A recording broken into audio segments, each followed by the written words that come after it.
কোচবিহারের শালডাঙাতে তৈরি মিষ্টি এখন ছড়িয়ে পড়েছে সারা ভারত জুড়ে। এমনিতেই বর্ষবরণের অনুষ্ঠানে বাঙালি মিষ্টি খাবে না, এরকম হতেই পারে না। তাই এমনিতেই এই সময়টা ব্যস্ততা থাকে মিষ্টি ব্যবসায়ীদের। কিন্তু এবারে তার সঙ্গে যোগ হয়েছে উত্তর পূর্ব ভারত থেকে আসা মিষ্টির অর্ডার। অসম থেকে মেঘালয়, এখন সর্বত্র জয় জয়কার কোচবিহারের মিষ্টির। নানা রকমের মিষ্টি তৈরি হচ্ছে কোচবিহারের শালডাঙাতে। নববর্ষের আগেই এখানে তৈরি লাড্ডু, চমচম, রসগোল্লা সহ এরকম বহু মিষ্টি। মিষ্টির মান ভালো হওয়াতে ক্রমাগত বাড়ছে অর্ডার। তাই আপাতত নাওয়া খাওয়া ভুলে মিষ্টি তৈরি করছেন ব্যবসায়ী এবং কারিগর। মিষ্টির কদর প্রচুর বেড়েছে, কত দূরে দূরের লোক আসতেছে, মিষ্টি নিতেছে, আবার বলে যেতেছে, আবার অর্ডার দিতেছে। প্রচুর আসাম, তারপরে বেঙ্গলে, সব জায়গায় প্রচুর চাহিদা। এবার অন্য বাড়িতে আরও বেশি চাহিদা। রসগোল্লা আছে, তারপরে চমচম আছে, বড় চমচম আছে, কার্গিল চমচম আছে, তারপরে এমনি রাজভোগ আছে, তারপরে কালো মিষ্টি, কালো জামটা আছে, ল্যাংচা আছে।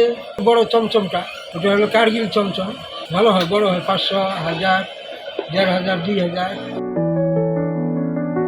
এই অঞ্চলে দুধের যোগান ভালো হওয়ায় ব্যবসায়ীরা খুব কম খরচে অত্যন্ত ভালো মানের ছানা তৈরি করতে পারেন। ফলত এই ছানা থেকে তৈরি হওয়া মিষ্টির মান হয় অত্যন্ত ভালো। তাই এখন সমগ্র উত্তরবঙ্গ ছাড়িয়ে শালডাঙা মিষ্টির খ্যাতি ছড়িয়ে পড়েছে সারা ভারত জুড়ে। এর আগে রসগোল্লা বা চমচমের চাহিদা থাকলেও বাড়ছে অন্যান্য মিষ্টির চাহিদাও। সেই তালিকায় আছে ক্ষীরের পাটিসাপটা থেকে শুরু করে কেশর, রাজভোগের মতো নানা মিষ্টির সম্ভার। হরিয়ানা, দিল্লি থেকেও আসে, তারপরে উপর আসাম থেকে আসে, গুয়াহাটি, শিলিগুড়ি অনেক আসে। এই কার্গিল ইসের জন্য অর্ডার দেয়, ওরা এসে নিয়ে যায়।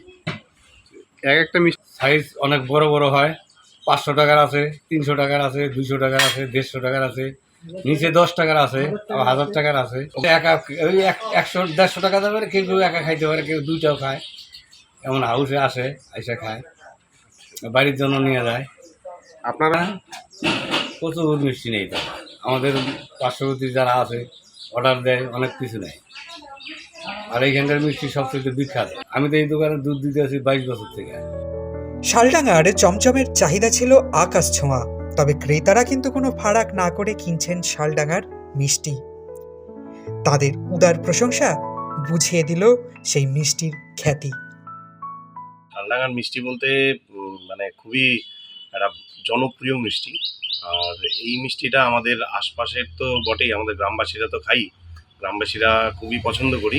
তাছাড়াও এই মিষ্টিটা যায় আসাম এবং আসাম সংলগ্ন সমস্ত জায়গায় যায়, এবং বাংলার আমাদের শিলিগুড়ি থেকে শুরু করে জলপাইগুড়ি, কোচবিহার সমস্ত জায়গায় বিক্রি হয় মিষ্টিটা, সব জায়গায় যায় মিষ্টিটা।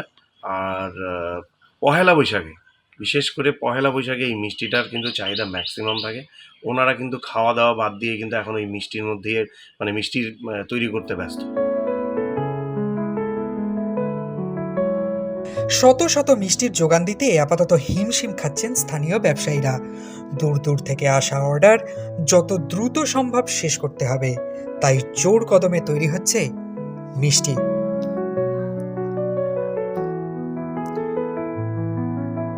কোচবিহার থেকে রিয়া দাসের রিপোর্ট, দ্য ওয়াল।